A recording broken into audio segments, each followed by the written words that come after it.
I do have a question for Destiny, and this comes from an important. innocent place where I genuinely don't understand.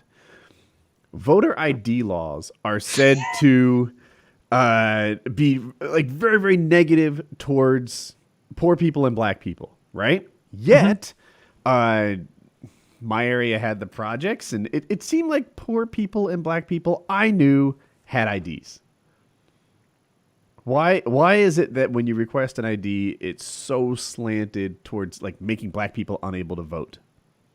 So there are tons of different angles for this. For when you deal with voter ID. Mm-hmm. So to address that angle specifically, it's just kind of like a numbers game. When people do studies on who voter ID would impact, if you're like a middle class or upper class person, it's not even a question of whether or not you can get an ID. It's a very obvious thing. It's like nobody thinks twice about it. However, depending on your lower class status, getting to a certain area to get an ID renewed, getting to a certain area to actually get a driver's license, even having a car and needing a driver's license, these things become more questionable. Now, can the majority of poor people get IDs? Probably, most likely. The majority of people, I know you need to show one to get a job, or at least a birth certificate, to get a job in the United States, to be employed and to fill out a W-4 and all that. However, the fact is that when you start requiring certain types of IDs, it does disproportionately impact certain groups of people, and this is just known. I mean, I got quotes and articles and everything. Fraga and Miller were two researchers found that black voters constitute 11.4% of those voting in Texas in 2016 with ID, but 16.1% of those voting without ID, which shows clear evidence of a disparate racial impact. Likewise, Latino voters made up 19.8% of those voting with an ID, but 20.7% of voters without an ID. Was that so 19 even if and 20? Yeah, it was 19.8 and then 20.7% of those voting without ID. So basically showing that there's like an overrepresentation. For black people, it was really bad. And then for Latino people, not as bad, but still kind of bad, especially when the election results get really close. But basically, it's just that any time you start talking about getting these voter ID laws in place, you have to acknowledge that they're going to have a bad impact on certain groups of people. It's just borne out in the data. Why don't they just make it so IDs are free and it's subsidized? So that is a great idea. Now, you might still be able to find, can homeless people get IDs? You could probably find solutions for this. Do we want the homeless voting? Should homeless be voting? The thing is that nobody ever seems to want to do that, which is where we get into the other issue of why do people want voter IDs? And this takes us to states like North Carolina. So if somebody were to propose, let's do a national voter ID program and everybody gets a free ID mailed to them, well, you're going to have to raise taxes to allocate a budget for that, which I don't know how people feel, but that's going to have to be something that's going to be done. And there might be another. That would be that much. Maybe. I mean, we don't give that much. How much is it to buy an ID? I don't even remember when it was to buy my first one. And then, I mean, it really new depends cost on. is like nothing. You want a fake Yeah, one it or a depends real on the one? it depends on the type of ID you're talking about. But a lot of these are built into other departments already, like the DMV, for instance, right? Already has a budget allocated for that for the IDs and everything. Another problem, though, is that when you look at all of this, there's two huge things that are going on. Three huge things. One is that voting is arguably your most important constitutional right. So if we're going to put up any roadblock in front of it, we need to have a really good reason for doing so. And any roadblock is a roadblock, however small. So the problem is it seems like these ideas like voter fraud has never really been demonstrated ever. We just don't see it happening. Even though conservatives claim it happens all the time, and Trump himself tweeted it did, we just don't see that happening. And then when we see conservatives actually try to Happened in North Carolina? Well, that was election fraud. That wasn't voter fraud. That was people destroying ballots. It didn't have to do with people faking their ballots. So even if those people had or didn't have IDs, saying, sure. By the way, in my state, they're free. A voter ID card is free. Sure. I think my state is the nice. corruption capital of America. And Nice. I don't know. DC probably wins. it's hard to beat North That's Carolina. where all of those people are.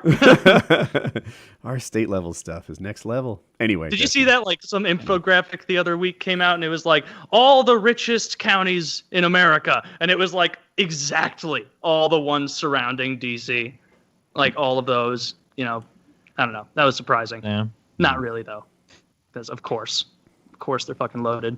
Yeah, I see your point, like with the roadblock thing with rights, but in most Western nations. Correct me if I'm wrong. I'm pretty sure most Western nations require ID. I mean, even Mexico requires ID to vote. Wait, it just seems like well, but for a lot like of those, they standard provide you thing to need. Yeah, and it should be provided. Let's do something like it'll be a teeny little tax, not going to be fucking shit, and just have everybody mail an ID. Boom. Like, imagine if if your people- 1040 literally said like $17 ID tax. Everyone would go ballistic. Yeah, I mean, I feel like you say passing a little tax isn't a big deal, but like I see around here where they talk about raising the property taxes by like a fraction of a fraction of a fraction of a percent, and people go fucking ape shit when it comes to. And I'm even in a pretty wealthy district for funding our schools or whatever. People seem real mad, but maybe the tax would go off without a problem. Yeah, but Republicans would like it. I don't though. have any fucking kids. I don't want to pay anymore.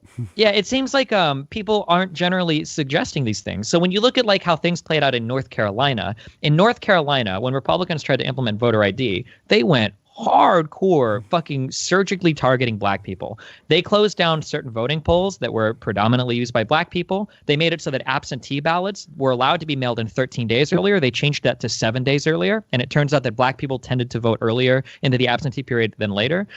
They made it so that certain types of IDs, both expired and unexpired, were no longer allowed. And these were all ones that were specifically used by black people. It always seems very suspect with the way that people What try do to you implement. mean? Expired and unexpired IDs. There were certain types of IDs that were allowed to be used at polls that were state issued. Some you could use even if they were expired, some not. And they tried to get rid of all of the forms of IDs that were predominantly used by black people. Closing the polls on Sundays. Are you familiar with this? I guess one way that liberals were doing voter drives is they would literally have buses go to black churches, and after the I don't know I'm not a church person. After the show was over, they would just bust them all. They would just bust them all to the polls, and they would vote together. So what the Republicans did was close the polls on Sundays. Yeah, so it's like when you see people try to shitty. enact it this way, it makes you think like, okay, well, what exactly are we trying to do here? When we haven't demonstrated any voter fraud, and in some of the cases where we try to enact these voter laws, we're like, it seems like we're just trying to keep poor people from voting. It's very suspect. Like it makes you wonder what people's motivations are. And then they always both sides would like it though. Like the right wingers get their voter ID laws that they want, and the left wingers, like everybody gets their ID. Yeah, You I mean, know? if people want to propose like a tax to pay for it, and then maybe a new U.S. department, I don't know who would handle this. Maybe the Social Security Administration. I don't know, like who. If we would need like a whole new department to manage dealing with IDs. My guess would be that if you secured the funding and you're like, all right, all of you people out there who want one of these, step forward. It would be like, no one? No one wants to vote? No one wants one of these cards? So How you can fucking funny vote? would that be if they're like everybody gets a free ID in like 9 people? Eh.